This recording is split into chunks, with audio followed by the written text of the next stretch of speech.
उसमें था ना, कैम जो चार्ट था, हाँ हाँ। उसमें बाकी सारी चीजें हैं, बट जहां तक मैंने देखा है, यूनानी जो हमारा जो है मेडिसिन है, वो उसमें कहीं नहीं। बट यूनानी भी पहले बहुत फेमस था, मे बी जैसे आयुर्वेदिक था। तो क्या क्या चीज मेरा यूनानी जो क्या?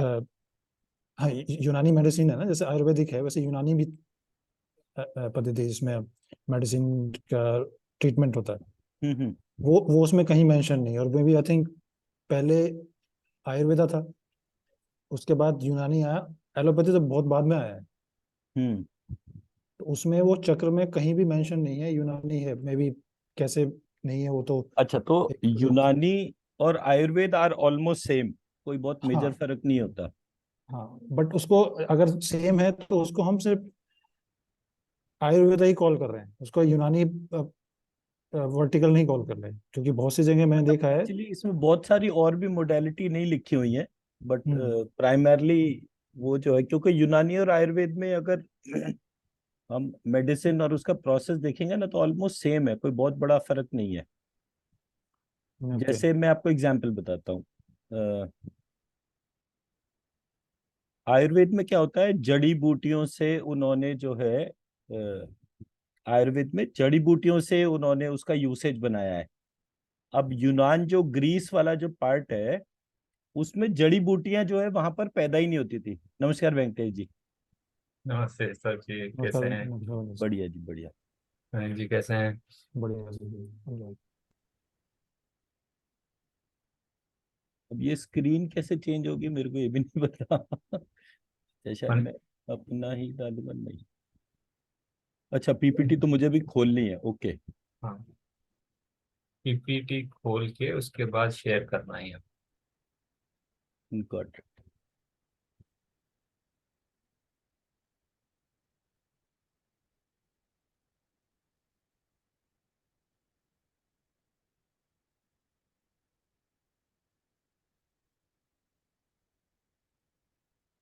अभी आ गया ना? हाँ राइट।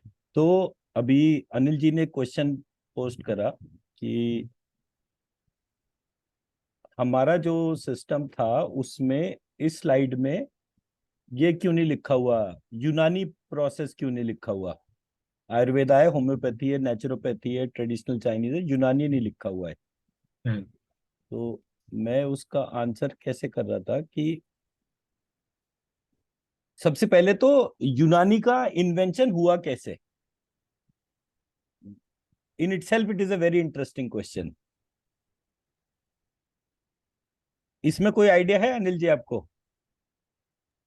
नहीं, ज्यादा कोई आइडिया नहीं है, बट जहाँ तक मैंने पढ़ा है, मतलब ज्यादा इसमें डीपली मैं अंडरस्टैंडिंग, जब मैं अपना ये फिटमी वाला रिसर्च कर रहा था उसी टाइम पे मैंने देखा कि आयुर्वेदा कैसे आया, हम्म। एलोपैथी कैसे आया, यूनानी कैसे आया। हम्म। तो एक मुझे एक लिटरेचर मिला, उसमें उसमें ये मेंशन था कि स्टार्टिंग में मे बी आई थिंक जब हमारा ये रामचंद्र जी वाला और ये उस टाइम का कलयुग था, उस टाइम कोई और मेथड नहीं था। कोई जैसे इंजरी होती थी अपने उसमें, सोल्जर्स को इंजरी होती थी, वो क्या करते थे, जड़ी बूटियों, जैसे आपने उसमें भी देखा है, रामायण में भी, जब लक्ष्मण जी को वो लगी तो जड़ी बूटियों से ही उनका लेप, वो एक वो ड्रॉप बनाया और पिया। उस टाइम ऐसा कुछ नहीं था। उसके बाद धीरे धीरे क्या हुआ कि दूसरी कंट्रीज में उसको थोड़ा सा मूव कर दिया, यूनानी पे आ गया। और तब तक सर्जरी वगैरह कोई कहीं तक नहीं था कि ऐसी सर्जरी भी कहीं होती है, किसी में सर्जरी नहीं थी। तो एक मैंने कहीं लिटरेचर में पढ़ा था कि एक किसी उसमें सोल्जर ने, उसने एक अपने टूल्स बनाए थे अलग टाइप के, जिसको सर्जरी सर्जरी का बाद में रोल दिया कि अलग, हम्म। जैसे वही बना दिया एक डिफरेंट डिफरेंट टाइप्स के इंस्ट्रूमेंट टाइप के। उससे सिर्फ वो एक पर्सन ही था जो सर्जरी करते थे ड्यूरिंग दिस, जो भी इनका वार वगैरह होता था उस टाइम पे। फिर ये धीरे धीरे से कन्वर्ट हुआ, आपके सर्जरी में आ गया, उनको ये अलग से वो दिया था। यूनानी बाद में आए, किसी डिफरेंट कंट्रीज वालों ने उस चीज को एडवांस किया। एडवांस मीन्स जो हमारा आयुर्वेदिक है ना, उसको थोड़ा सा मॉडिफाइड करके यूनानी नाम दिया उसको। जहां तक मैंने ज्यादा डीप में नहीं गया, क्योंकि मैं तो योगा वेलनेस में ही, मेडिटेशन में अपना रिसर्च किया था। बट हाँ, यूनानी मैंने देखा था कि एलोपैथी से पहले यूनानी आया था, ओके, बाद में तो फिर पहली एलोपैथी बात और तो ये सर्जरी। बताइए, आप दोनों जनों ने प्रिंट आउट लिए नहीं लिए अभी तक? नहीं लिया है। नहीं सर, हाँ, मैंने भी तो नहीं अब लिया जैसे क्योंकि ये मैं वाला क्वेश्चन जो है, मैं 4 साल से क्लास ले रहा हूँ, ये क्वेश्चन मेरे पास पहली बार आया हम्म, कि इस मैट्रिक्स ओके। में यूनानी क्यों नहीं लिखा हुआ। ये मेरे 4 साल से ये वाली मेरी ऑलमोस्ट परमानेंट स्लाइड है, चीजें जुड़ती रहती हैं, घटती रहती हैं। तो पहले तो इस क्वेश्चन को ऐड करिए। ये ये क्वेश्चन लिखा होना चाहिए टेक्स्ट नोट्स के अंदर कि हमने इसके तौर पे यूनानी क्यों नहीं है इसमें। और अब मैं आपको प्रिंसिपल स्टोरी सुनाता हूँ। जो सबसे पहला पार्ट था स्टोरी का, वो कैसे था कि सिकंदर जब भारत में आया, तो भारत में सिकंदर के गुरु का नाम क्या था? अरस्तु। एरिस्टोटल। हाँ, एरिस्टोटल, या उसको वैसा नाम जो था हमारे यहाँ जो जाना जाता था उसको अरिस्तु, अरस्तु कहते थे। तो अरस्तु ने सिकंदर को तैयार करा था। तो जैसे चंद्रगुप्त मौर्य के गुरुजी चाणक्य थे, वैसे ही अरस्तु के गुरुजी, अरस्तु सिकंदर के गुरुजी थे। तो अरस्तु ने जब सिकंदर को बताया कि तुम विश्व विजय के लिए निकलो, तो वहां पर उसने बोला कि जब तुम वहां जाओगे भारत में जाओगे, तो मेरे लिए 3 चीजें लेकर आना। एक तो भारत के वेद, भारत का गंगा जल, और श्रीमद् भगवत गीता। ये 3 चीजें मुझे तुमसे चाहिए, तो तुम्हारी विश्व विजय में कोई दिक्कत नहीं होगी। और सिकंदर ने विश्व विजय करी भी। केवल भारत आके जो है वो, मतलब भारत में वो अंदर आ ही नहीं पाया, अफगानिस्तान बॉर्डर के पहले ही वो वहां से वापस चला गया था।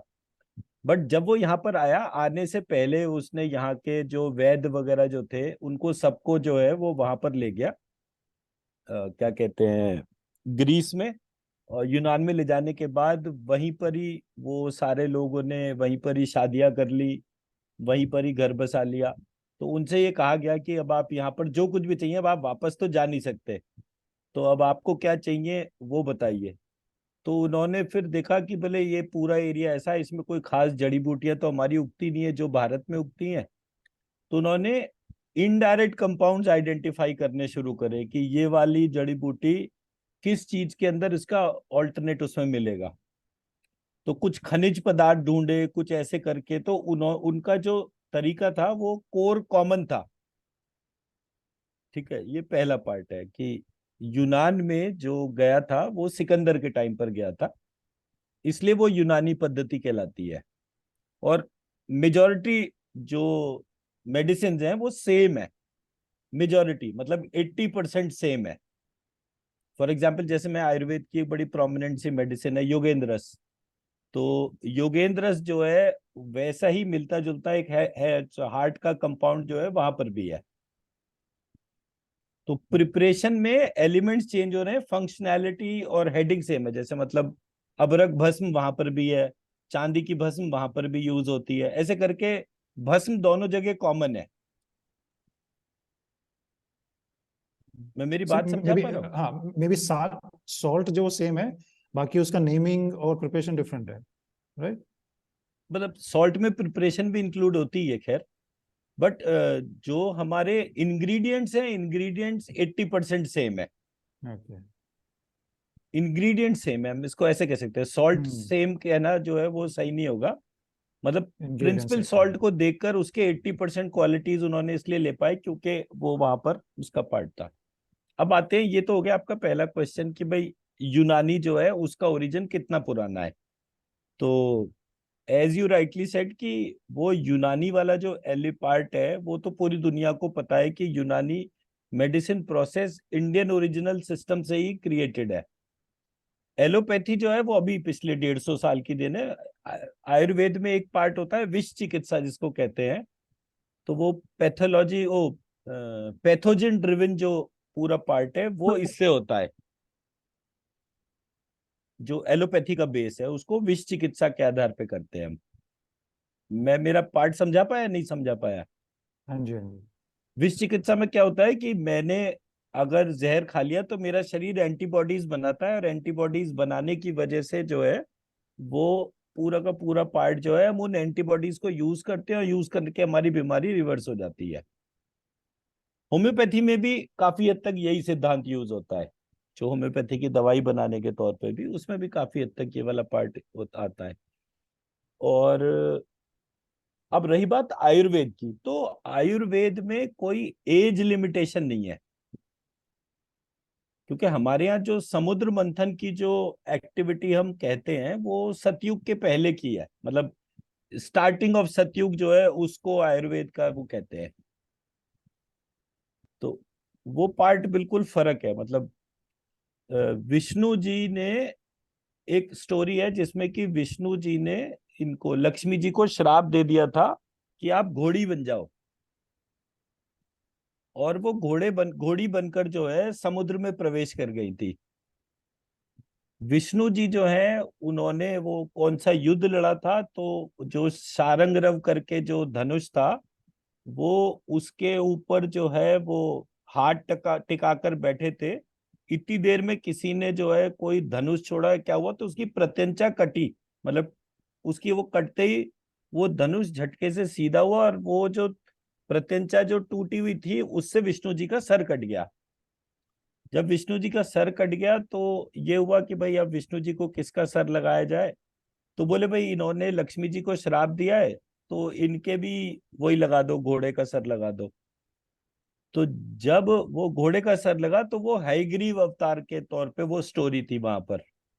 और उस हयग्रीव अवतार के बाद में जो है समुद्र मंथन हुआ, और समुद्र मंथन से लक्ष्मी जी निकली, और विष्णु जी ने धन्वंतरी के रूप में जो है लक्ष्मी जी का पाणी ग्रहण करा। ये स्टोरी है। तो अब हयग्रीव अवतार जो है वो सतयुग का है। ठीक है, तो आयुर्वेद का जो स्टार्टिंग पार्ट है वो उतना पुराना है, और सर्जरी वाले सारे एस्पेक्ट जो है, मतलब दैव व्यपाश्रय चिकित्सा में सर्जरी का कोई रोल ही नहीं है, सब कुछ मंत्रों से हो रहा है। मैं मेरा पार्ट समझा पाया? बट इसमें इसमें आप एक चीज देखो ना, देखो पहले जैसे सर्जरी तो ये बहुत बाद में आया, मे बी जैसे 150 साल 200 साल पुराना है। उससे नहीं पहले, नहीं नहीं नहीं, हाँ चरक संहिता में हाँ, बट सूचित है, किया बट था। वो प्रॉपर उसमें नहीं है, उस टाइम पे है। लेकिन जब उससे पहले जब सारे ट्रीटमेंट आपके विदाउट सर्जरी से हो रहे हैं, मे बी आयुर्वेदा में, तो सर्जरी को क्यों इन प्लेस करना पड़ा, ये डिफरेंट चीज है भाई।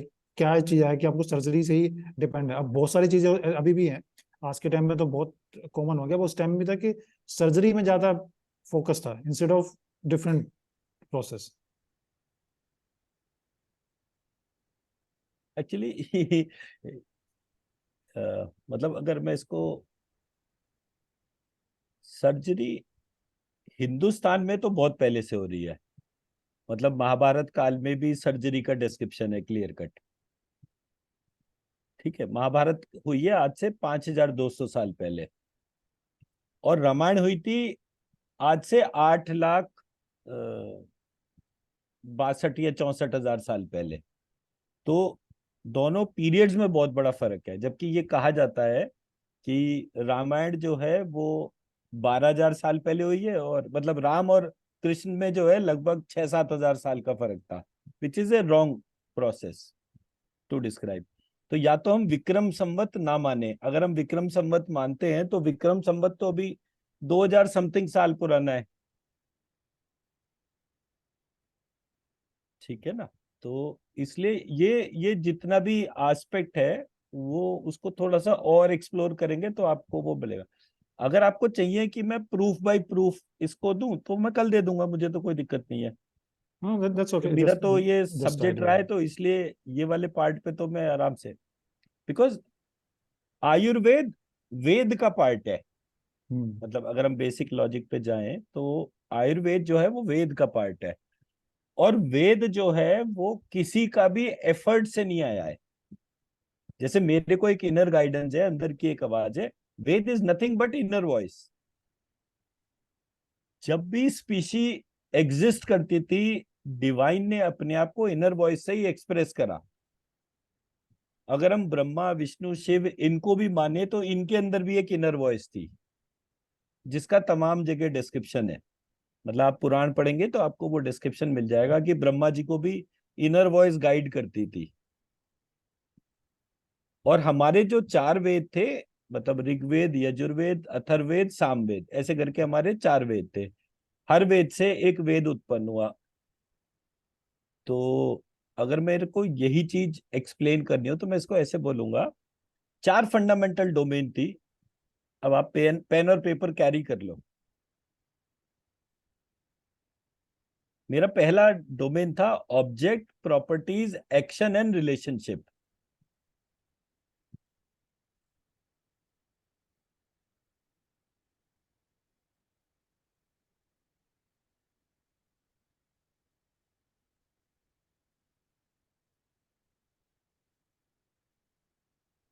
इसके लिए जो थ्योरी है वो क्या है? इसके लिए थ्योरी क्या है? पूरी दुनिया में 2 डोमेन थी, एक अप्रकट और एक प्रकट।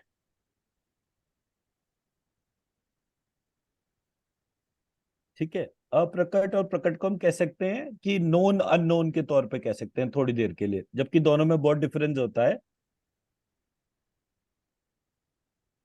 तो अप्रकट जो है उसके अंदर भी कैटेगरीज होती हैं। इसमें बहुत सारी कैटेगरी, मतलब कि एक जो अभी अप्रकट है लेकिन पास्ट में प्रकट था।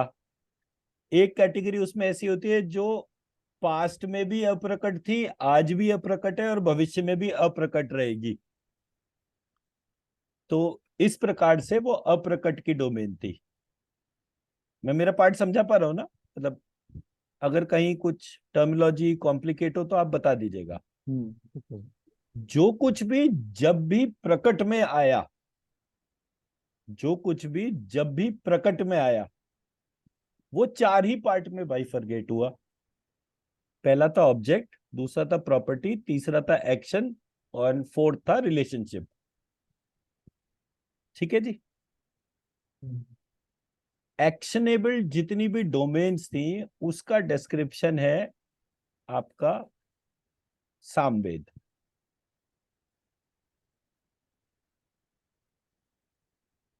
और सामवेद से बना गांधर्व Veda, music and fine arts. ये जो वर्ड मैं बोल रहा हूं ना वो कोई नहीं बोल सकता आपको। जितना भी ऑब्जेक्ट था उससे बना ऋग्वेद, और ऋग्वेद से बना धनुर्वेद।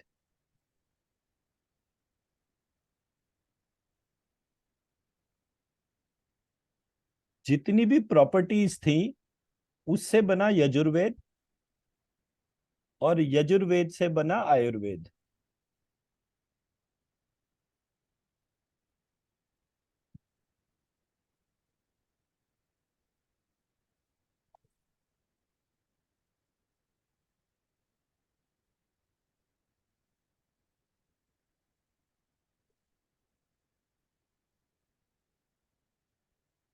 वो डोमेन था रिलेशनशिप।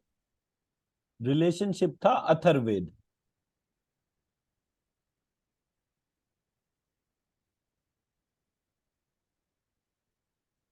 और अथर्ववेद से बना अर्थशास्त्र।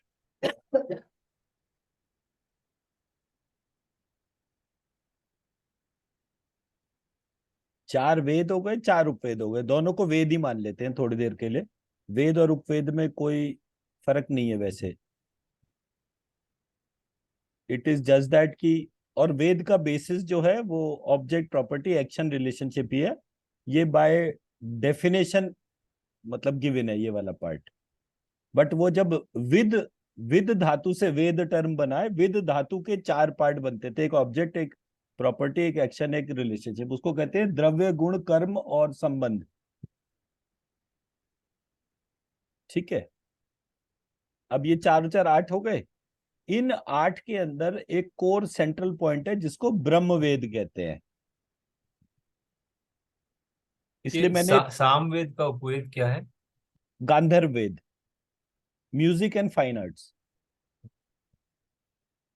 Samaveda is Brahmaveda, oh Samaveda is Brahmana granth. मतलब उसमें जैसे हर एक का जो है, जैसे ऋग्वेद जो हो गया वो क्षत्रियों के हिसाब से हो गया, उसका उपवेद जो है धनुर्वेद है।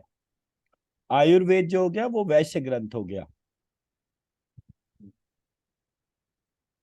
तो इस तरीके से हर एक जाति के अनुसार जो है उसमें ऑब्जेक्ट, प्रॉपर्टी, एक्शन और रिलेशनशिप है। लास्ट इज जो शूद्र ग्रंथ जो है वो अथर्ववेद है, जिससे बना अर्थशास्त्र। और शूद्र का मतलब हमारे टेक्स्ट में कहीं भी लोअर कैटेगरी नहीं था। ये सारा ब्रिटिशर्स ने काम करा है कि शूद्र मतलब निम्न कैटेगरी, क्योंकि वेद के अंदर जो विराट स्वरूप जो दे रखा है, वो विराट स्वरूप जो है उसमें पैर जो है वो शूद्र है। तो उसका मतलब ये है कि जिसपे सब कुछ टिका हुआ है, अगर आपके पैर काट दे कोई, तो आपको कोई क्या बोलेगा? हैंडीकैप्ड बोलेगा ना। एकदम से आप निम्न स्तर के हो जाओगे बिना पैरों के। तो पैरों के साथ में होना जो है वो जाति सूचक निम्न स्तर का कभी भी नहीं था। तो किसी ने हमारे मीनिंग्स को जो है वो करप्ट कर दिया, जिसकी वजह से ये सारी प्रॉब्लम्स आई। ठीक है, तो 4 वेद हो गए, 4 उपवेद हो गए और एक ब्रह्मवेद हो गया। ऐसे करके मेरे जो थ्योरी है उसमें 9 वेद है, 36 पुराण है, 18 पुराण और 18 उप पुराण, और 3 तंत्र है।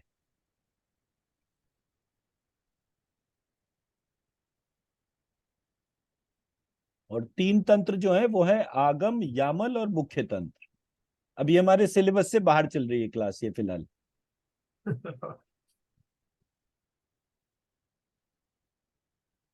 और ये सब इसलिए क्योंकि ऑब्वियसली मतलब कोई क्वेश्चन आता है ना, तो मैं तो खैर बड़ा खुश होता हूँ जब कोई क्वेश्चन आता है। बट ये है कि ये वाला जितना भी पीरियड है हम इसे टाइम आउट मान लेते हैं, क्योंकि ये हमारे जो कोर सिलेबस का पार्ट है ये उसमें नहीं आता है। और ये मतलब सरप्राइजिंगली ये पहली बार किसी ने क्वेश्चन करा। In last 4 years nobody did this question. तो इसलिए मेरे को क्लास में चाहे एक भी बंदा हो, मुझे उससे फर्क नहीं पड़ता। मतलब मुझे है कि क्वेश्चन जरूर आना चाहिए, बिकॉज ये क्वेश्चन ही मुझे कल की ऑडियंस के लिए तैयार करता है। तो इसलिए जो है,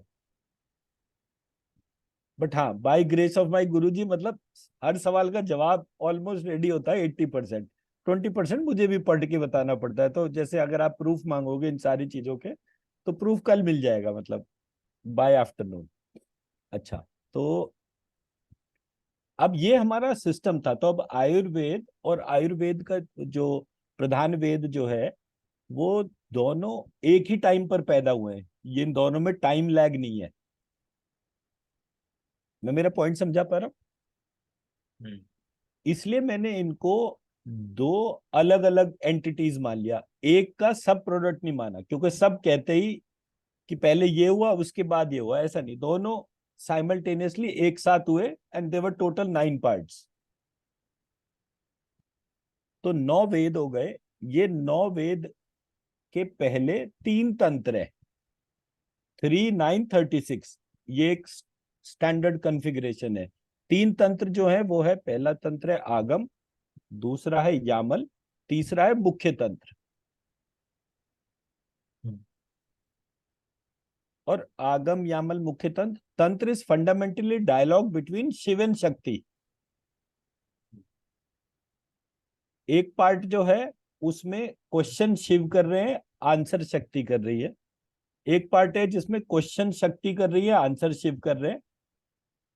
तीसरा पार्ट है जिसमें शिव शक्ति आंसर कर रहे हैं और क्रिएशन जो है वो क्वेश्चन कर रही है। And it's a very very beautiful structure. मतलब ये वैसे हमारे कोर्स में लेवल 3 की क्लास में आता है ये वाला पार्ट। एंड पूरा का पूरा बाइफर्गेशन बना हुआ है। So everything is already there. बाकी जो भी राइटअप सपोर्ट देना है वो मैं कल दे दूंगा आपको इसका। तो ये हमारा प्रिंसिपल स्ट्रक्चर था। इस स्ट्रक्चर से ये चीज प्रूव होती है कि आयुर्वेदा जो है, it is not something which emerge in last 300-400 years।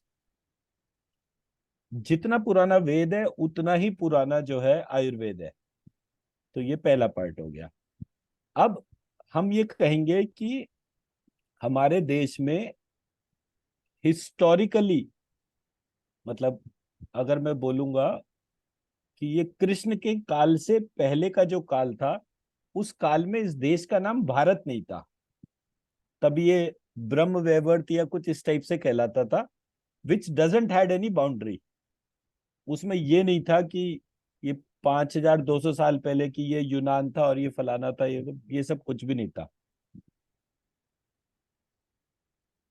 But yes, having said it, it was in the form of states, not by countries.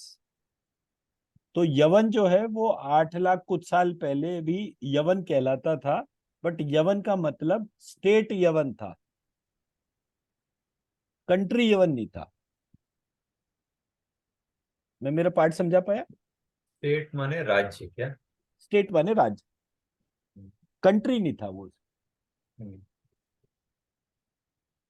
वैसे the concept of a nation या country was not there at all ना तब। हाँ, but ये मिसनॉमर है। तो तब भी था क्या? तो कितने कंट्रीज जिस थे देश तब? के अंदर जिस देश के अंदर अश्वमेध यज्ञ और राजसूय यज्ञ करने की प्रथा हो। हम्म, अश्वमेध यज्ञ और राजसूय यज्ञ की प्रथा क्या थी? अश्वमेध यज्ञ की बताता हूँ। घोड़ा वो चुना जाता था जिसकी minimum running speed should not be less than 500 kilometre per hour, hmm, और वो 1 साल तक दौड़ता था। उसके पीछे पूरी सेना दौड़ती थी,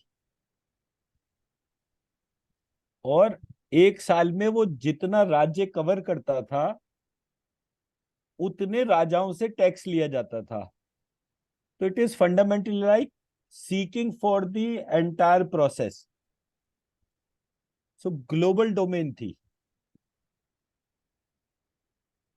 तो उस टाइम पर जो अश्वमेध यज्ञ और राजसूय यज्ञ करने का जो पार्ट था वो ये था कि भाई वो रामचंद्र जी के टाइम पे भी था, कृष्ण जी के टाइम पर भी था, महाभारत के, और जो मतलब जो कृष्ण के बाद के जो राजा थे जैसे राजा परीक्षित वगैरह, इन सब के टाइम पर ये था।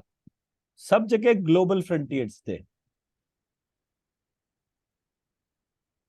राम को राम का लंका जाना, लंका से पहले बाली को पराजित करना और रावण को पराजित करना। वहां पर बाली वध के टाइम पर ये आया था कि राम तुम सुग्रीव के पास चले गए, मुझे मेरे पास आते तो मैं अब तक सीता लाकर भी तुम्हें दे देता और रावण को भी तुम्हारे सामने दास बनाकर छोड़ देता।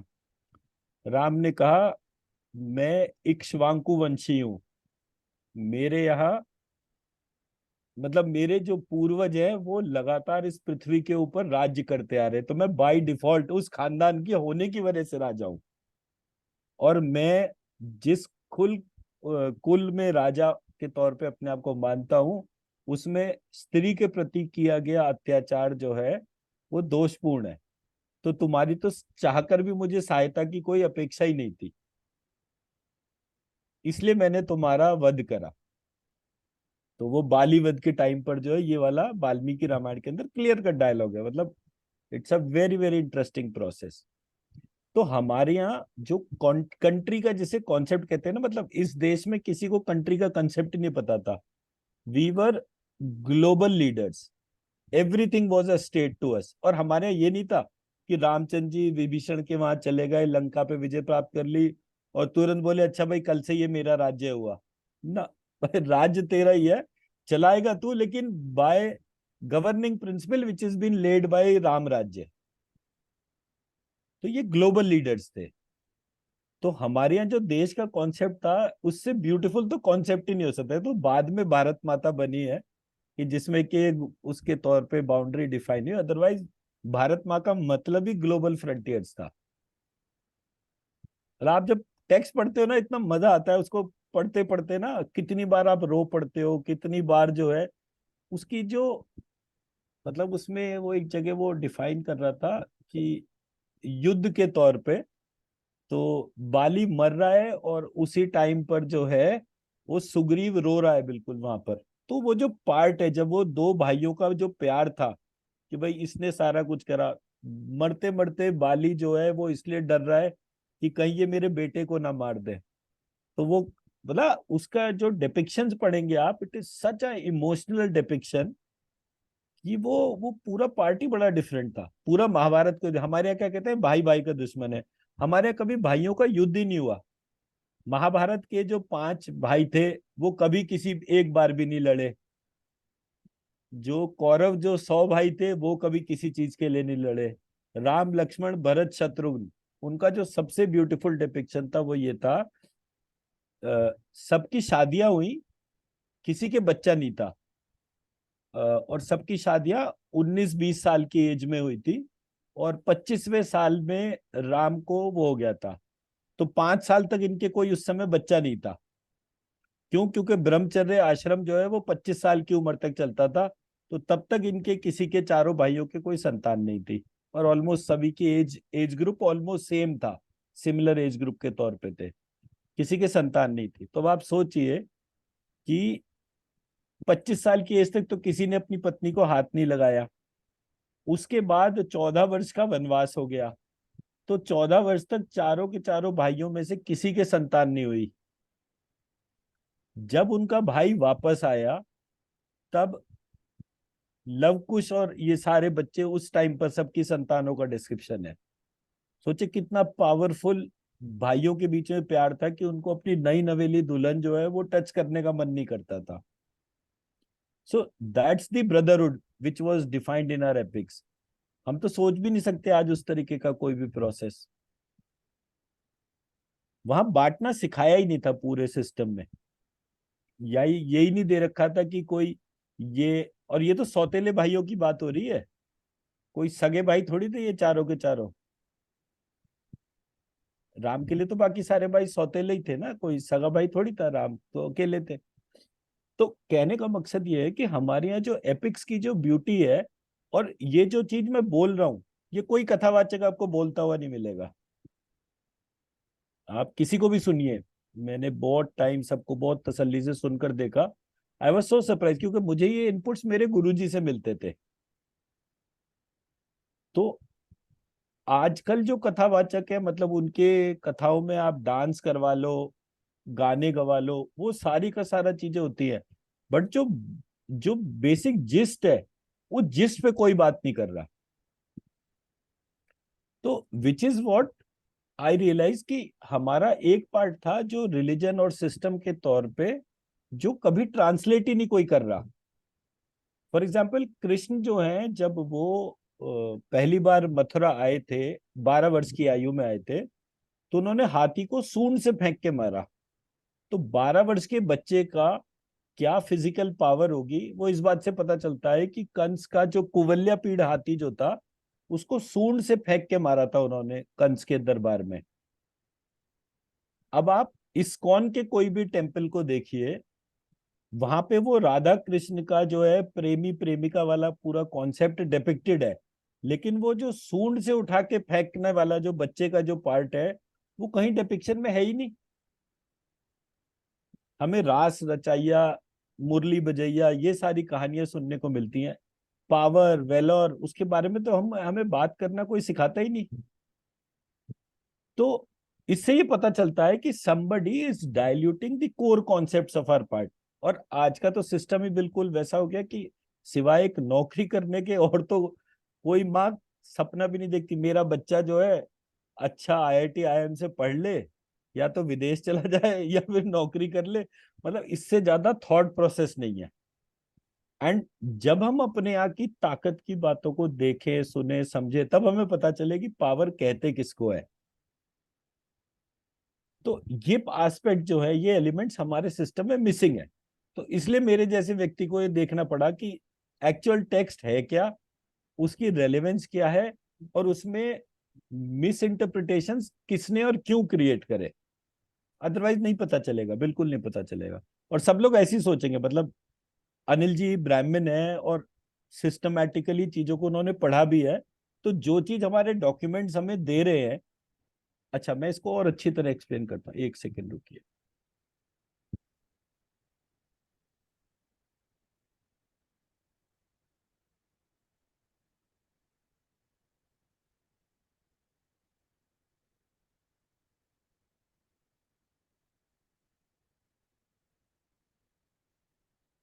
अच्छा, वो लेवल 2 में पार्ट है, उसको कवर कर लेंगे पहले शायद।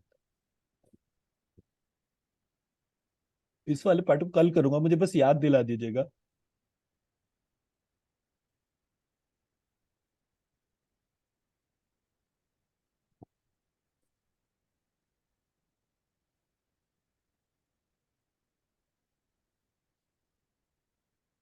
उसमें बेसिकली स्टेजेस है कि जब आप बीज मंत्र लिखना शुरू करते हैं आपके अंदर चेंजेस क्या क्या आने शुरू होते हैं. The first change which comes to your fundamental domain is सुनने की इच्छा होना शुरू हो जाता है. क्या सुनने की इच्छा? सिर्फ सुनने की इच्छा जागृत होती है. हम्म, जब आप सुनने की इच्छा रखते हैं तब सबसे पहले आपको अपने अंदर की आवाज सुनाई देती है. तो ये जो कम्युनिकेशन का जो लैडर बैठता है उसमें सुनने की इच्छा होना पहला सिस्टम है. अब आप देखिए, पिता पुत्र की नहीं सुनता, पुत्र पिता की नहीं सुनता, बेटी माँ की नहीं सुनती, माँ बेटी की नहीं सुनती, राजा प्रजा की नहीं सुनता, प्रजा राजा की नहीं सुनती. स्कूल टीचर, मतलब स्कूल में जाए तो टीचर स्टूडेंट की नहीं सुन रहा, स्टूडेंट टीचर की नहीं सुन रहा. हर जगह कॉर्पोरेट में जाइए, एम्प्लॉय एम्प्लॉयर की नहीं सुन रहा, एम्प्लॉयर एम्प्लॉय की नहीं सुन रहा. हर जगह the fundamental problem is you don't have a wish to listen to anyone. ये हमारा सिस्टम का नॉइज है. हमें सुनाने के लिए सामने वाले को, कि सामने वाला मेरी बात सुने, हमें एफर्ट करना पड़ रहा है, which is a by default process. अब हम बाय डिफॉल्ट प्रोसेस की बात कर रहे हैं. तो सबसे पहला पार्ट होता है सुनने की इच्छा, फिर सुनना मतलब एक्टिव लिसनिंग. ऐसे करके एक हमारी पूरी लैडर होती है. ठीक है. वो मैं अभी स्लाइड, मेरे को पता नहीं, इस वाले लैपटॉप से मैं एक्चुअली यूज नहीं करता ना, मोबाइल फोन में होता, मैं भी आपको पीपीटी निकाल कर दिखा देता. सो लेवल 2 की पीपीटी में वो लैडर पूरी बनी हुई है. तो वहां पर जो है हमने ये क्लियर कट आइडेंटिफाई करके डाला कि आपका जो कम्युनिकेशन सिस्टम जो है उसमें लेवल 5 और लेवल 6 में जाकर जो है आपको एक्चुअल रेलेवेंस समझ में आता है. तो एंड मैं ये इसलिए कह रहा हूं बिकॉज मैंने श्रीम तकरीबन 5-6 साल लिखा. उसके बाद ये एट्रीब्यूट मेरे, मतलब 2011 में मैंने अपना काम वगैरह शुरू करा. 15-16 में जाकर, मतलब तब तक वो श्रीम और ये मंत्र वगैरह लिखने का मेरा पार्ट था. तो 11 में मैंने पहली बार मंत्र लिखा था, एम रीम क्लीम चामुंडाई विच्चे करके. फिर मैं 12 या 13 में मेरे गुरुजी के आश्रम में गया था. वहां पर एक निम्बार्क संप्रदाय का एक तंत्र का ग्रंथ था जिसमें श्रीम रीम क्लीम करके लिखा हुआ था मंत्र. तो पहली बार मुझे श्रीम तब पता चला था, उससे पहले श्रीम नहीं पता था. एंड श्रीम पता चला तो पता ही नहीं चला कब जिंदगी के 9 साल निकल गए. कुछ ना कुछ नया, कुछ ना कुछ नया आता ही चला गया. तो वो एक बीज मंत्र को मैं सबसे इंपॉर्टेंट मानता हूँ कि उसने मेरे को आज सब जगह कनेक्ट करा. और श्रीम में भी षटकोण का शाह जो है वो माय प्रिंसिपल पार्ट, जो जिससे मैं कनेक्ट हुआ था. तो ऐसे करके जब हम कोई टेक्स्ट पढ़ते हैं हम उसको क्रॉस चेक नहीं करते, उसको वेरीफाई नहीं करते, उसके एस्पेक्ट्स को जो है वो कभी कभी उसको छू कर नहीं देखते. अच्छा, एक चीज पढ़ी and the interpretation is ready. जो हमारा सबसे इंपॉर्टेंट पार्ट है वो है वैलिडेशन. एंड वो वैलिडेशन की बहुत सीरियस प्रॉब्लम है. अच्छा, बिफोर आई फॉरगेट, कल या परसों, मतलब कल सैटरडे परसों संडे है, आप लोगों को कोई टाइम ऐसा निकालना पड़ेगा जो दिन में अवेलेबल हो. क्योंकि वो वाली क्लास आरती ने लेनी है और वो 10:30 बजे तक बिल्कुल ड्रेन्ड आउट होती है. वो एनर्जी मेजरिंग, स्कैनिंग, वो सारे पार्ट जो है वो शी टेक्स द क्लास. तो तो कितने बजे अनिल जी आपको, what's a good time? maybe tomorrow का I'm not sure because I have a couple of meeting tomorrow. Maybe जो मैं बता रहा था, there is some issue comes up in the technical side. Sunday को कर लीजिए, वो हाँ, कोई दिक्कत नहीं. maybe Sunday after 5 p.m. I'm free. Maybe after 5 we can do any time. Is हाँ, इट? मतलब आप दोनों को ही डिसाइड करना है. हाँ. मैं तो ठीक है, adjust- then I'm fine with even early morning if that makes sense because usually मेरा काम तो 8 बजे से शुरू होता है, तो उससे पहले भी डेफिनेटली कैन कर सकता हूँ. संडे को भी पॉसिबल नहीं होगा. Sunday is fine. Sunday is fine. Sunday मतलब हम दिन में कोई एक क्लास कर लें, भले ही चाहे थोड़े से ज्यादा पीरियड के लिए कर लें. बट क्योंकि वो जो प्रैक्टिकल वाला पार्ट है, एनर्जी फील करना, आपको एक लाइव What हीलिंग जो है what's उसके अंदर। what's a good time for that? Meaning is it better in the morning या उसके लिए कुछ नहीं, टाइम होगा क्या ऐसे? वो तो आप बताएंगे, मतलब डे टाइम के तौर पर। नहीं, इफेक्टिवनेस की तरफ से, नॉट अवेलेबिलिटी की, एक्चुअली प्रैक्टिकल के लिए। उसको ना, उसको 2 टाइम स्लॉट चाहिए होंगे। उसको हाँ, क्या होता है, उसको ना आपको किसी भी चीज का ऑरा दिन में और रात में कैसा दिख रहा है, वो आपको प्रैक्टिकली एक्सपीरियंस करवाएगी। ओह ओके, तो एक्सीलेंट। वो पार्ट जो है वो टेक्निकली बहुत इंपॉर्टेंट पार्ट है, और उसमें कुछ चीजें वो आपको ऐसे एक्सपीरियंस कराएगी जो कि आपने कभी उस तरीके की कोई भी चीज देखी ही नहीं होगी। तो वो जो उसका पार्ट है, जिसको बाकी तो मैं उसका काफी सारा पार्ट कवर कर देता हूँ, बट वो जो ऑरा रिलेटेड पार्ट है वो मेरी डोमेन नहीं है, वो उसकी ही डोमेन है। तो यानी इसका ड्यूरेशन कितना होगा सर? ड्यूरेशन डिपेंड करता है सर, आप दोनों कितने फास्ट लर्नर हो गए उस डोमेन के तौर पे। नहीं, उस एनी आइडिया? नो, मतलब शी इज ओपन एंडेड, आप जितने टाइम में भी उसको करेंगे।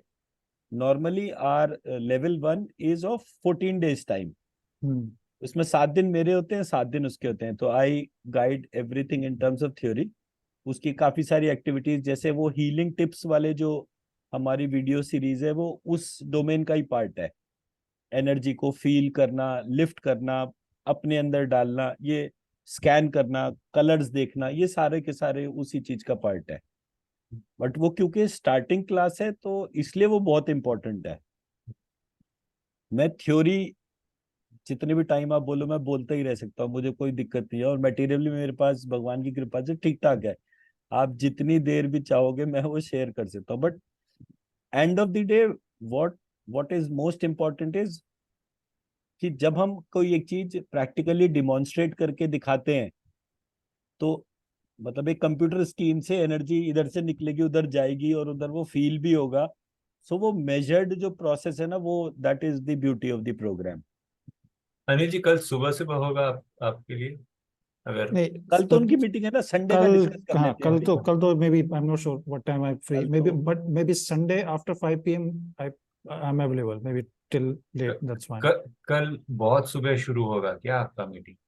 यस, मे बी अभी भी that's already going, I just take some maybe actually some इनका ब्रेक। लंदन का क्लाइंट है ना, ओ, तो लंदन सो के क्लाइंट आई की विल, वजह से जो है वो थोड़ा और सा। लंदन का क्लाइंट है तो दो 6 o'clock their time is already or 10:30 here.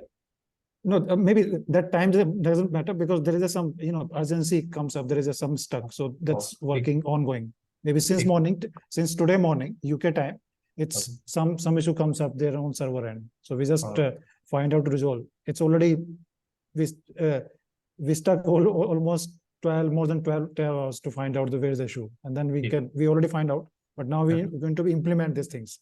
Okay. It takes a couple of hours to implement and then test it, and because weekend is the best to implement all these technical things. Otherwise, working days we cannot touch any servers due to some, journal traffic comes up. Hmm. So there is a, कोई some नहीं, उसका कोई maintenance, दिक्कत नहीं है। ये some maintenance mutually एक work दफे going on. हम ये कॉल ले लेंगे, ठीक। ठीक है ना। अभी टेंटेटिवली संडे 5 PM, ठीक। इज हाँ, दैट ओके? या yes. Fine with me. ठीक है। तो अभी मैं इसको इसी पार्ट पे ही पार्क कर लेते हैं, उसके बाद आगे का देखेंगे कि 5 बजे के तौर पे Sunday 5 PM will look for it. ठीक। ठीक है, ओके। तो अब आते हैं हम how the concept of this entire prana and everything came into existence. Hmm. तो अब थोड़ा सा उस पे टेक्निकल थ्योरी पे चले जाते हैं। अभी तक तो हम जेनरिक के तौर पे बात कर रहे थे कि ये प्राण होता क्या है और इसके क्या क्या चीजें इसके अंदर आती हैं, ऑल दैट पार्ट। तो इसको जो है फिजिक्स पे कनेक्ट करेंगे और उसी के हिसाब से मैं इसका आंसर करूंगा। बट ओरिजिनली ये कॉन्सेप्ट जो है, ये एक हमारा उपनिषद है, प्रश्न उपनिषद। हम्म। तो ये प्रश्न उपनिषद का पार्ट है। तो मैंने उस प्रश्न उपनिषद के अंदर ये फंडामेंटल 5-6 क्वेश्चंस हैं जो उसके अंदर डिफाइन कर रखे हैं। क्वेश्चंस हैं, फिर क्वेश्चन के सब क्वेश्चंस हैं।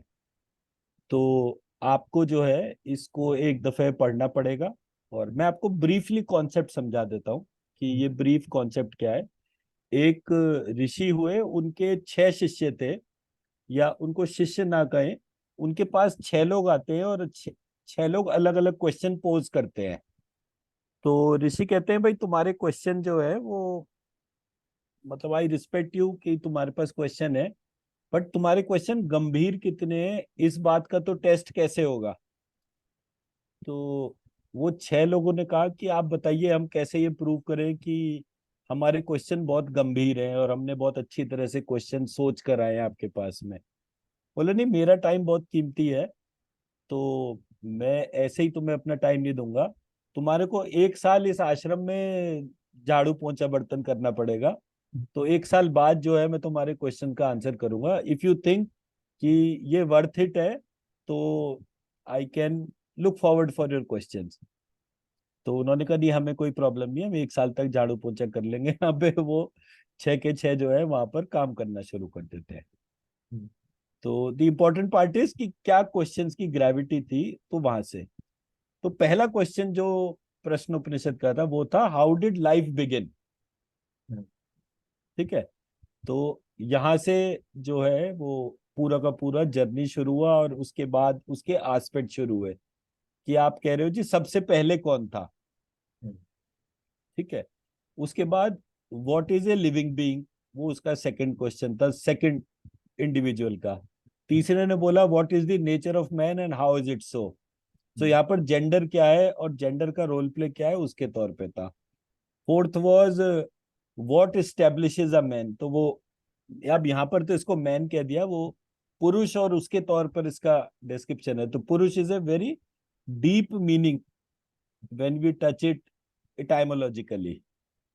तो यहाँ पे वो मैन कह के उसकी ग्रेविटी खत्म हो जाती है कि भाई वो एक उसको, तो संस्कृत वर्सेस इंग्लिश का वो है। नहीं नहीं, तो आप उसी में समझाइए, तो फिर ट्रांसलेशन तो नहीं चाहिए हमें। Anyway we know Hindi Kannada का सभी लैंग्वेजेस में संस्कृत तो है ही, तो ये हाँ इंग्लिश का ट्रांसलेशन तो नहीं चाहिए हमें।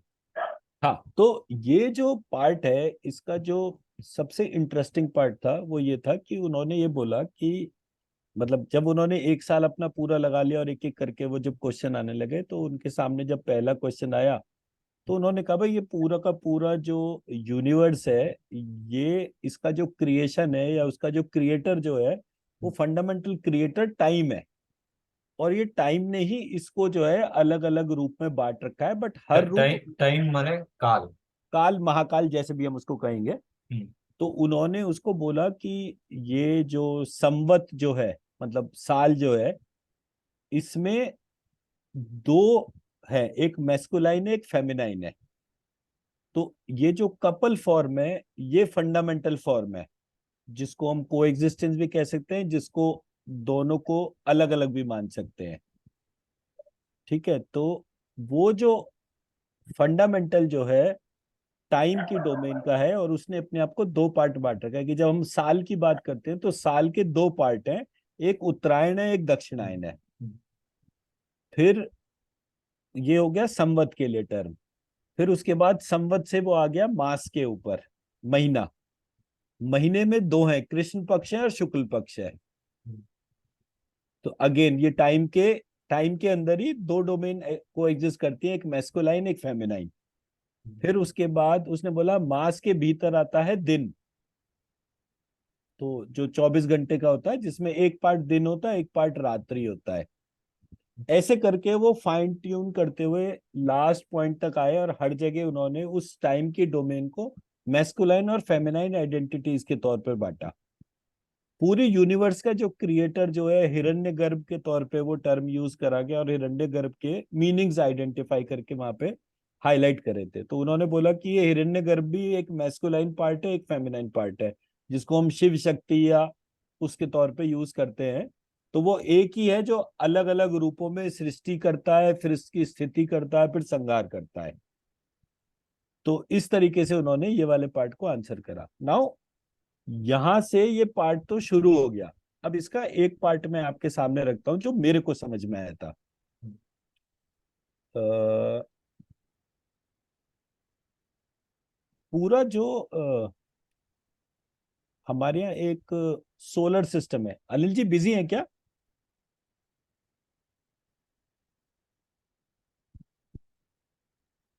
म्यूट अब म्यूट म्यूट हैं आप। मैंने मोबाइल डाटा से कनेक्ट किया हुआ है, थोड़ा सा इंटरनेट से अच्छा अच्छा वीडीओ अच्छा, स्विच ऑफ ओके किया हुआ ओके। है। नहीं नहीं, आई एम मतलब हियर। मैं क्योंकि एक पार्ट इसका एक्सप्लेन कर रहा था और ये हाँ, आई एम हियर। थोड़ा सा टिपिकल था, इसलिए मैं उसको थोड़ा समझाने के हिसाब से बोल मैंने रहा हूँ। वीडियो थोड़ा सा वो कर रखा है बिकॉज ऑफ कनेक्टिविटी ना। कोई बात नहीं, टाइम। कोई बात नहीं, ठीक है। मतलब वो मैं सिर्फ हाँ। अपनी अंडरस्टैंडिंग के लिए पूछ रहा था। तो जो उसमें मेन पार्ट क्या था कि मेरे सामने एक टर्म आया नवग्रह। अब नवग्रह के अंदर सूर्य है, चंद्रमा है, मंगल बुध बृहस्पति शुक्र शनि और राहु केतु। इस कॉम्बो को हम नवग्रह कहते हैं। अब मैथमेटिक्स में सेट थ्योरी जो है उसका जो काउंट का जो अप्रोच जो होता है वो ये होता है that it has to be a common set. तो जो टर्म था नवग्रह, उसमें 9 कैसे हो गए? क्योंकि एक स्टार है, एक सैटेलाइट है, 2 शैडोज है राहु केतु, और बाकी प्लैनेट्स हैं। तो ये ग्रह टर्म जो है ये क्या है? मैं मेरा क्वेश्चन समझा पाया? हाँ हाँ बिल्कुल एब्सोल्युटली नवग्रह में हम 9, उसको यूनिफाइड टर्म हो गया। 9 को हम एक साथ 9 कैसे कह सकते हैं अगर ग्रह टर्म जो है? तो ऐसी कौन सी चीज है जो कॉमन है इन नवग्रह के बीच में? जैसे हम बोल रहे हैं ना, एक सेब एक केला, तो ये 2 नहीं हुए ना, ये 2 तब हुए जब इसको हमने 2 फल बोला। अदरवाइज ये एक सेब और एक केला है, जितनी बार भी देखेंगे तो वो 9 नहीं बनेंगे, 1 ऑफ ईच हो सकता है। तो जब ये वाला पार्ट सामने आया तो मैंने कहा ऐसी कौन सी डोमेन है जो इन 9 को कॉमनली एब्जॉर्ब कर रही है? तो वहां पे टर्म लिखा हुआ था ग्रह, ग आधा र और ह, ग्रह। जब ग्रह मैंने टर्म देखा तो मुझे पता चला कि ये ग्रह टर्म जो है it is primarily a depiction of what? आपकी क्या अंडरस्टैंडिंग है ग्रह टर्म के बारे में? फिर उसके बारे में सोचा ही नहीं है अभी तक। ग्रह माने शायद गृह, घर, कुछ उसके अलग अलग 9 घर हैं क्या, पता नहीं। ओके जी, Anil ji. Maybe graha means just 9 planet kind of thing. यही मेरा क्वेश्चन है कि planet is not the actual term. पूरा मेरा जो एस्ट्रोलॉजी है उसमें इसको 9 प्लैनेट्स कहकर इसको सेम कर देते हैं। But end of the day sun is a star, moon is a satellite, Mangal Budh Brihaspati Shukra और शनि ये प्लैनेट्स हैं, और राहु केतु जो है वो शैडो है। तो कॉमन एलिमेंट क्या है इन 9 के 9 में? क्योंकि कॉमन एलिमेंट ही ग्रह है। तो व्हाट इज दैट ग्रह in terms of basic understanding? No idea sir. ग्रहण ग्रहण ग्रहण भी, ये- ग्रहण भी वहीं से आता है। हाँ ग्रह ह तो और इट ण। Is gravity attraction then it's each one of them how much impact it will have on us, does it? No, quite close, quite close. This is very close to the actual answer. Actually, actual answer क्या है? 2 चीजें ये 9 के 9 अपने साथ में carry करते हैं commonly, and that is momentum and light. Surya Chandrama Mangal Budh Brihaspati शुक्र शनि राहु केतु ये 2 चीजें कॉमनली कनेक्ट करते हैं। Momentum is rate of change of force. Hmm. They're all moving, sorry, they are all moving. They all are moving. तो हाँ rate of change of momentum is the force, net हाँ force on each and every one. सही है। ठीक है, तो पहला part हो गया हमारा जिसको हम फोर्स के तौर पे लेकर चलते हैं, या rate of change of momentum के तौर पे। तो मोमेंटम हमारी कॉमन डोमेन हो गई, and dp by dt is force, तो हम फोर्स के तौर पे उसको कह सकते हैं कि what is that which is causing the movement is the net force which is applied on everything. तो ये मेरा पहला पार्ट हो गया जो कॉमन है. The second part is everything is sharing light. Sun is generating light, moon is reflecting light, all the planets are reflecting light, and Rahu Ketu are the North Pole and South Pole, and since North Pole and South Pole are of the spherical object, तो जो sphere होता है उसके edges पर से वो light cut जाती है. मैं इसको थोड़ा सा देखता हूँ स्क्रीन पर, समझा पाऊंगा क्या? एक सेकेंड, मुझे इसके लिए क्या करना पड़ेगा? इसमें you can actually open white board. White board, या यहाँ नीचे है ना, हाँ एग्जैक्ट. ठीक है, तो मैं अब इसको ड्रॉ करने की कोशिश करता हूँ. ड्रॉ. अगर आपका टच स्क्रीन है तो आप हाथ से भी कर सकते हैं. नहीं, मेरा टच स्क्रीन नहीं है.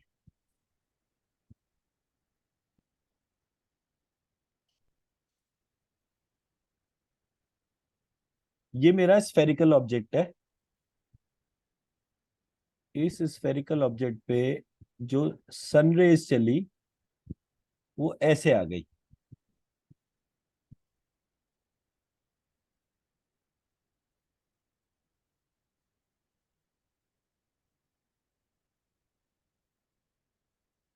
ठीक है.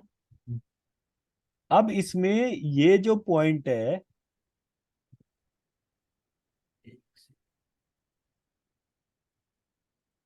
ये जो पॉइंट है और ये जो पॉइंट है, यहां पर ये सर्किल ना होके स्फेयर है.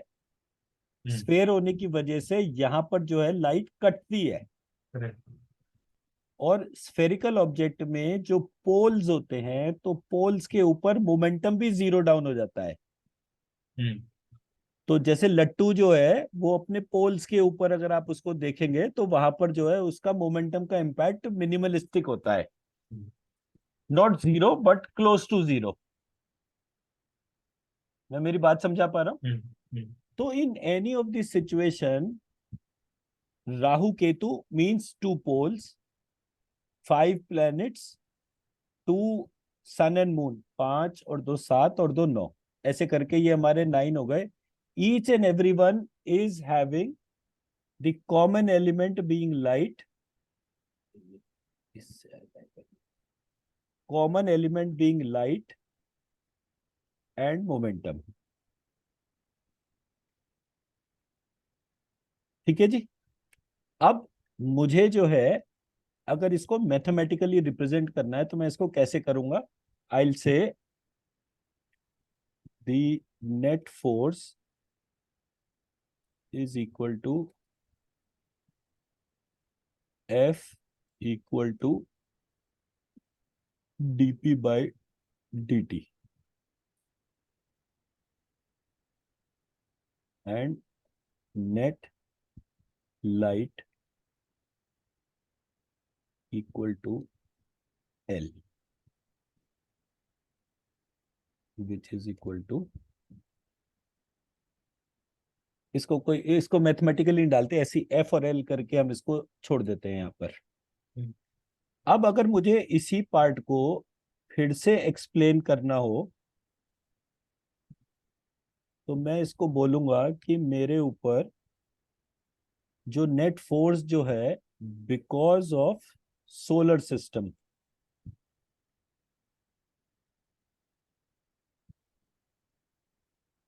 मैं इसको ऐसे ही रिप्रेजेंट करूंगा.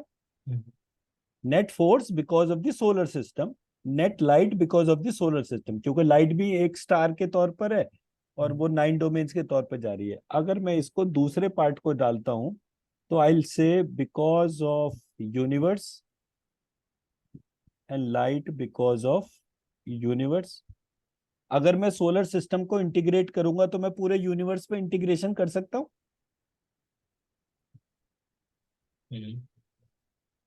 कि पूरे यूनिवर्स को जो मोमेंटम दे रहा है और पूरे यूनिवर्स में जो लाइट चल रही है. तो आई विल से कि the sum total of all the solar systems is the net light, and momentum because of sum total of all the solar systems is the momentum and light. ये मैं यूनिवर्स को define ऐसे कर सकता हूं ना, जितने भी स्टार्स हैं और उन स्टार्स के इर्द गिर्द जितने भी प्लैनेट्स हैं, इंटीग्रेटिंग ऑल दैट, तो मैं ये टर्म यूज कर सकता हूं ना, FU and LU. इसमें कोई गलती? Assuming those are the only parameters, you can say it is a function of that. Yes, that is what you're trying to say. हाँ, मतलब मेरा मतलब तो जेनरिक टर्म में ही उसको लेकर चलने का, सो दैट कि मैं वो जो स्लाइड दिखा रहा हूँ उससे इसका कोरिलेशन समझा पाऊंगा फिर। अभी तक का पॉइंट क्लियर है? Light and momentum because of the solar system and because of the universe.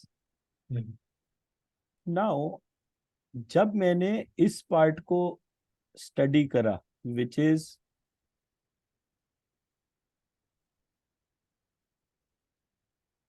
force because of whole of universe at point 0,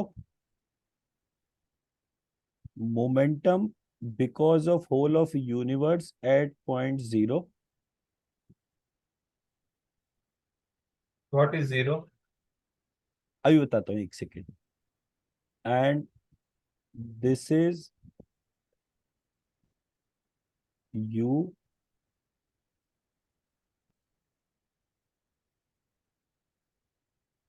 infinity. Infinity का सिंबल होता है ना एक,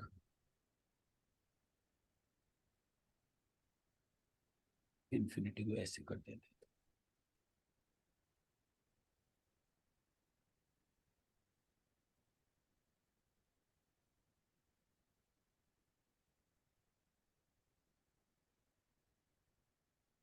राइट, तो अब हम इसको पूरे प्रोसेस को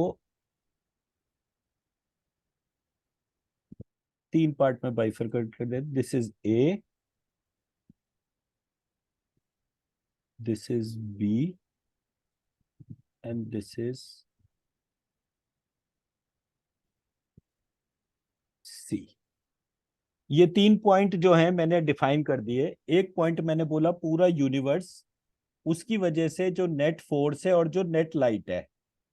अब ये जो पूरा यूनिवर्स जो है, इस यूनिवर्स के अंदर 2 पॉइंट हैं जो इसमें विजिबल नहीं होते। एक वो जहां पर ये यूनिवर्स क्रिएट होनी शुरू होती है, पॉइंट 0, जहां से ये यूनिवर्स की क्रिएशन होती है, और एक पॉइंट 1 जहां पर ये पूरी यूनिवर्स जाके टर्मिनेट होती है। मैं मेरी बात समझा पा रहा हूं? जी।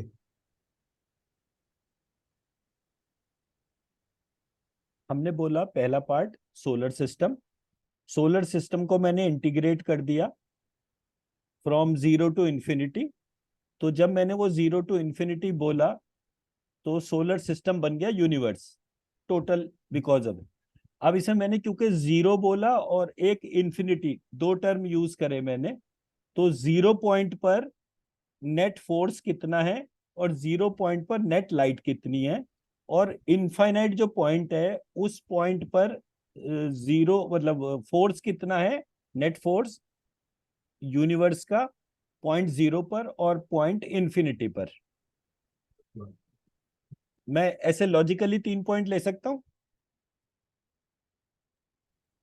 मैं मेरी बात समझा पा रहा हूँ, नहीं समझा पा रहा?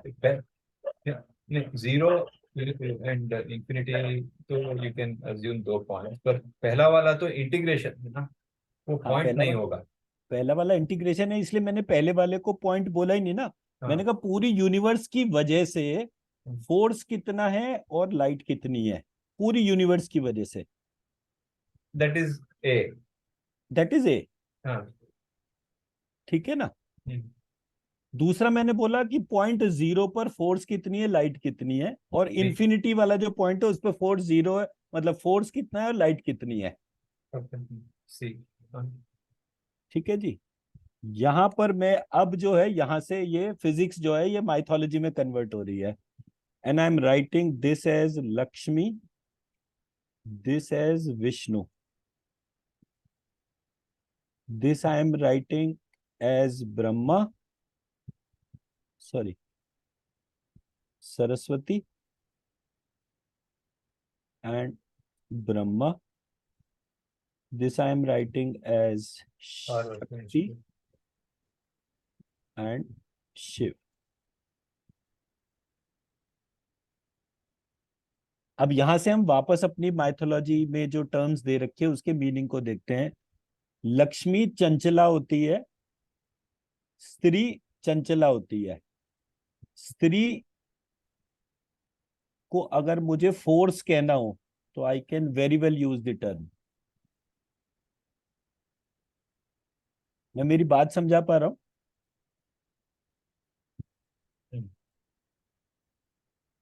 तो हमने जो फोर्स को डिफाइन कर रखा था, जिस फोर्स की वजह से सब कुछ दौड़ रहा था, उसको हमने फेमिनाइन जेंडर दे दिया। और जो लाइट जो थी, जिसको हम प्रकाश कह रहे थे या सूर्य कह रहे थे या विष्णु कह रहे, मतलब द्वादश आदित्य में से एक विष्णु के तौर पर टर्म यूज होता है। तो ये जो एस्पेक्ट था, ये एस्पेक्ट लाइट का एस्पेक्ट था। उस लाइट के एस्पेक्ट को हमने जो है वो विष्णु कह दिया। जो हमारी डेफिनेशन थी, इस लाइट का जो सोर्स पॉइंट था, उस सोर्स पॉइंट पे हमने जो है उसको वाइट कलर बोल दिया या उसको ब्रह्मा कह दिया। और उसका जो फेमिनाइन पार्ट था या उसका जो मतलब इनसेपरेबल पार्ट था, अब इसको किसी को भी आप सेपरेट नहीं कर सकते। ग्रह टर्म में दो चीजें ही कॉमन थी, एक लाइट और एक मोमेंटम। क्या आप लाइट और मोमेंटम को अलग अलग कर सकते हैं? नहीं, बिकॉज इट्स नॉट मोमेंटम तो लाइट का ही है। एब्सोल्युटली। तो ये दोनों क्योंकि इनसेपरेबल हैं, इसलिए यहां से ये मैस्कुलाइन और फेमिनाइन टर्म जनरेट हुए। अब मैं आपको मैस्कुलाइन फेमिनाइन टर्म का मीनिंग क्या होता है वो भी बताऊंगा, बट पहले इतने पार्ट पे हम इस डिस्कशन को कंक्लूड करें। तो लाइट का momentum part and the prakash part are separated, ऐसा होता है। हाँ, क्वांटम का बेसिस भी यही होता है। पूरा क्वांटम थ्योरी जो है, क्वांटम का मतलब ही अननोन होता है कि I observe something which is unknown. मैं मेरी बात समझा पा रहा हूँ? मतलब पहली बात तो मुझे कोई ना कोई एक मॉडल बनाना पड़ेगा अपनी बात को कहने का। तो मुझे जो पहली चीज समझ में आई, मेरे एपिक्स के अंदर जो लिखा हुआ था, वो एक ऐसा पार्ट था जो बेसिक फिजिक्स से बिल्कुल मैच नहीं करता था। और बेसिक फिजिक्स में क्वांटम फिजिक्स नहीं आती थी। और क्वांटम आज भी अननोन ही डोमेन है, उसमें कोई नोन पार्ट ऐसा नहीं है कि बहुत मेजर ट्रांसफॉर्मेशन आ गया हो। इट इज जस्ट दैट कि उन्होंने उस अननोन को जानने का एफर्ट करा, जिसकी वजह से उनका एक अजम्पशन सिस्टम बना, एक मैथमेटिकल मॉडल उन्होंने डिफाइन कर लिया। और उन्होंने क्लियर कट टर्म यूज करा कि लाइट जो है इतनी स्पीड से और इतनी डोमेन के बीच में डिसअपियर हो जाती है। उसका मतलब ही ये बनता था कि वहां पर वो कुछ ऐसा फिनोमिनन देख रहे थे जिससे कि जो उनका बेसिक वो था, मतलब फिजिक्स हमारी जिस पार्ट से स्टार्ट हुई थी वो था ऑब्जेक्ट एंड फोर्स, दो अलग अलग चीजें होती हैं। बाद में जो फिजिक्स आई, जो क्लासिकल फिजिक्स थी, वो थी ऑब्जेक्ट और फोर्स दो अलग अलग है। उसके बाद जो फिजिक्स आई थी, उस फिजिक्स के अंदर था ऑब्जेक्ट और फोर्स दोनों एक ही चीज होते हैं। अब ये नई चीज इसके एस्पेक्ट्स के तौर पर आ गए, जिसको अब हम क्वांटम कह रहे हैं, जिसमें कि वो एक बिहेवियर पैटर्न को, जब फोर्स और ऑब्जेक्ट दोनों सेम हो जाते हैं तो उसमें बिहेवियर पैटर्न में जो चेंज होता है, वो क्यों चेंज हो रहा है, उसको अननोन को उन्होंने क्वांटम फिजिक्स कह दिया। बट फंडामेंटली अगर आप क्वांटम का मीनिंग देखोगे तो वो अननोन ही उसमें वहां पर डिपिक्शन है। There is something unknown which is happening and what is the cause of it nobody knows. तो ये जो पार्ट है, ये वैसा ही मैंने सिमिलर अपने सामने देखा। मैं मेरा बात समझा पा रहा हूँ?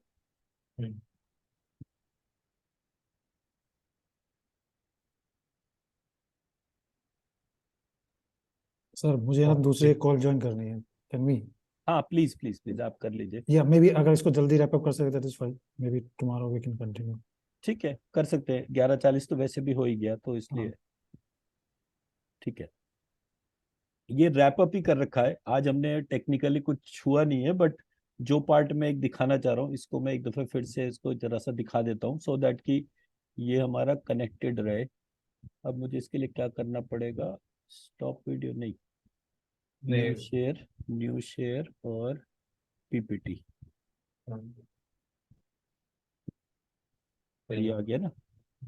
हाँ, अब वापस आ जाते हैं हम अपने पॉइंट पर जिस पे हम बात कर रहे थे। पहला क्वेश्चन था how did life begin, what is a living being.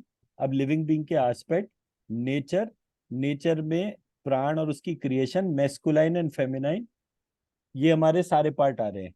और जो मैंने अभी आपको पिक्चर दिखाई उसमें एक मैंने मैस्कुलाइन पार्ट हाईलाइट करा, एक फेमिनाइन पार्ट हाईलाइट करा।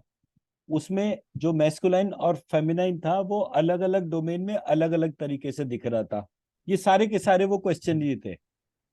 And these 5-6 objects are actually setting the pace for a high level physics, and which is, इनके इनके ओरिजिनल संस्कृत क्वेश्चंस क्या थे? वो मैं कल शेयर कर दूंगा। ठीक। बट ये मतलब प्रश्नोपनिषद जैसे आप गूगल पे टाइप करेंगे तो ये स्ट्रक्चर अवेलेबल है, और उनका संस्कृत पार्ट भी है। मैंने संस्कृत पार्ट डिलीट कर दिया था और सिर्फ इंग्लिश का पार्ट सामने रख दिया था, सो दैट कि हम बेसिक पार्ट को स्टैब्लिश कर लें। So what I am trying to highlight here is कि ये जो इमोर्टैलिटी का जो एस्पेक्ट था उसको अलग अलग एस्पेक्ट में बाइफरगेट करके उससे क्रिएशन और क्रिएशन से जो उसके कोरिलेशंस थे उसके 16 एस्पेक्ट्स जो हैं इस पूरी पिक्चर में शेयर करे गए थे। तो जब मैं इन क्वेश्चंस को पढ़ता था तो मुझे कुछ समझ में नहीं आता था ये कौन था। Suddenly something as a inner voice guided me कि why are you not looking at the term navagraha. और उस नवग्रह को जब आप यूनिवर्स से कनेक्ट करते हो और यूनिवर्स को पॉइंट जीरो और उसके तौर पे कनेक्ट करते हो, so you see a universal picture. ठीक है, तो आज का पार्ट यहीं पर ही करते हैं खत्म। कोई चीज वेंकटेश सर को जो है अपना कोई चीज क्वेश्चन करनी है तो वो कर लेंगे। अनिल जी आप बहुत जो सारे है क्वेश्चंस हैं। आप जो है वो वाइंड अप कर सकते हैं Yeah, please. कॉल करके। Thank you. ठीक है Thank ना, you, sir. राइट जी, राइट Bye-bye. Good night. जी। पूछिए वेंकटेश जी। तो एक एक तो ये हो गया कि ये 16 पार्ट्स कहाँ कहाँ से आ गए? वो स्ट्रक्चर आएगा अभी। हाँ, तो एंड एंड ये जो 6 प्रश्न हैं जिनसे there are many things that at this point in time appear assumptions. इसमें मैं वो We, गूगल कैसे खोल सकता हूँ? you just have to open a browser. आपके पास एक एक एज या क्रोम कुछ है? हाँ जी वो तो है, मैं मतलब इसको करना कैसे? हाँ हाँ, बस यहाँ आ गया ना, यही you can just type in,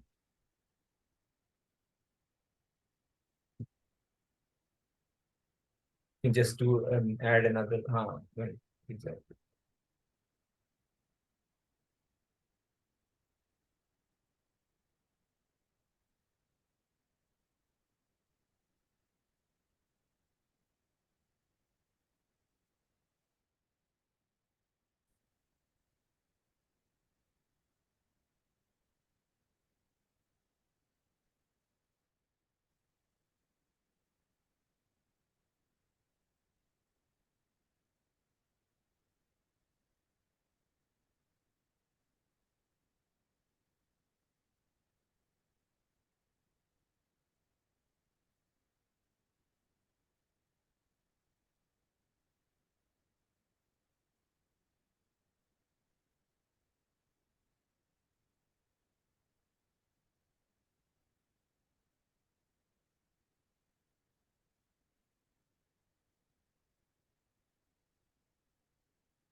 ये इसका पीडीएफ है और इसमें वो पिपलाद ऋषि थे जिनसे ये सारे स्टूडेंट जो हैं सुकेश, भारद्वाज, शैव्य, सत्यकाम, सौर्याणी, गार्गे, ये सारे लोग इनके पास गए थे। और फिर इन्होंने जो है वो क्वेश्चंस और वो सारे कुछ डाले थे। तो मैंने, क्योंकि मैंने इसके नोट्स बना रखे हैं तो वो है मेरे पास, वो मैं शेयर कर दूंगा। अभी तो ठीक। एकदम से ये वाला डिस्कशन आया था ना, तो और जब मैं इसमें ना स को षटकोण के शा पे डालूंगा तो ये और अच्छी तरह से इसका आंसर पता चलता है कि शहद वाला शाह और षटकोण के शाह में फर्क क्या होता है। हम्म तो but this is pure physics which they are talking about, nothing else. This is very interesting because then we can go deeper into those individual question and answer जो आपने एक ही स्लाइड पे लगाया है. हाँ, तो Then it becomes, I mean, of course, it is a very deep discussion that we can get into. पर very interesting, and I think for the other things जो आप बता रहे हैं उनके लिए, I mean, especially the quantum aspect of it, उसके लिए ये बेस हो जाएगा. नहीं है तो ये base he, but main part क्या है कि जब हम स्पिरिचुअलिटी को और फिजिक्स को अलग अलग कर देते हैं तो हमारे लिए प्रॉब्लम आती है। हम्म और हमें लोग उल्टा बोलते हैं, मतलब कि जिसको खुद फिजिक्स नहीं पता होती हम्म वो स्पिरिचुअलिटी को जो है वो माइथोलॉजी कह देता है। हम्म माइथोलॉजी इज अ मिथ, हम्म जो झूठ है। हम्म तो हमारा कुछ भी झूठ नहीं है, मतलब ये पूरी संस्कृति सत्य के ऊपर आधारित है। हम्म और जो चीज सत्य के ऊपर आधारित होती है उसमें कोई भी एस्पेक्ट को आप टच करिए उसमें से सिर्फ सत्य पार्ट ही रिफ्लेक्ट होगा। हम्म तो तो ये जो एस्पेक्ट है जो यहाँ पर हम बात कर रहे हैं, इसके बारे में फिजिक्स वाले लोग बात नहीं करते। इसके बारे में जो कथावाचक हैं वो बात करते हैं, और उनका फिजिक्स का नॉलेज होना वो जरूरी नहीं होता वहां पर। वो उनको हम्म बात करनी है तो वो बात कर सकते हैं।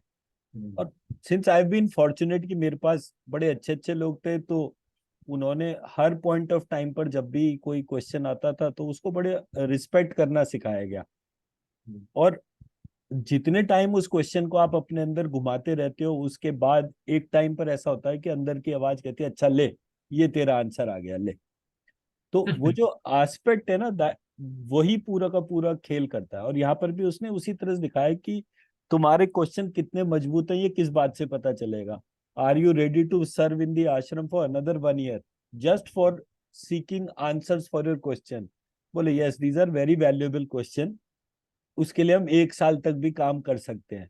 देर आई रियलाइज दी जिस्ट कि यार ये जो भी बात कर रहे हैं ये है बड़ा मीनिंगफुल, मुझे समझ में नहीं आ रहा इससे, दैट डजंट मीन कि ये क्वेश्चन काम के नहीं है। हम्म तो मैं एक एक क्वेश्चन को बार बार देखते जाता, कभी वो टाइम की डोमेन पे बात करते, कभी कुछ।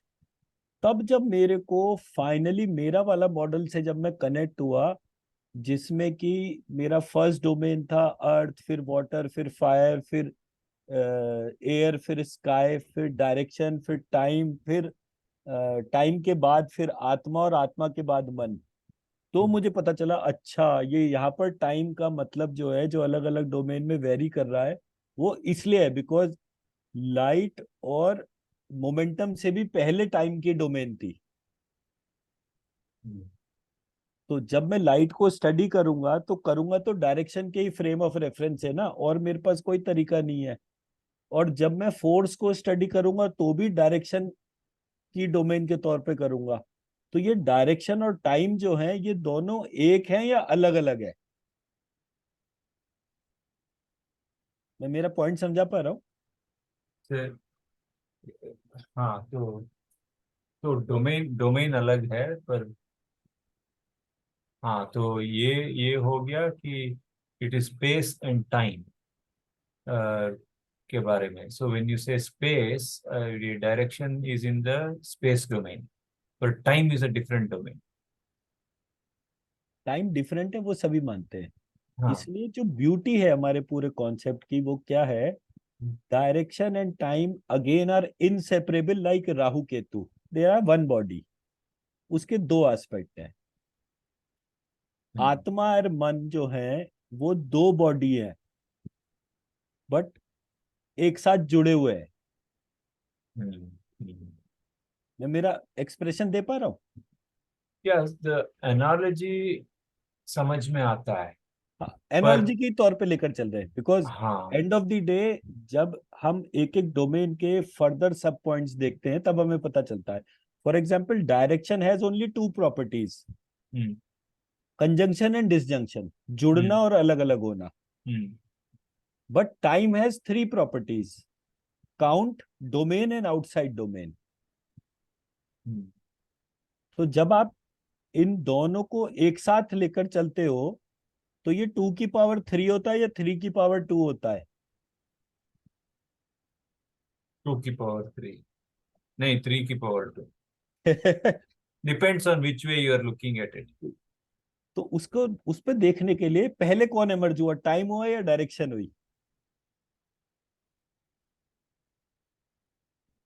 वो तो चिकन एंड एग का प्रॉब्लम हो गया था फिर। हाँ, बट हमारे यहाँ कभी चिकन एग की प्रॉब्लम नहीं आई।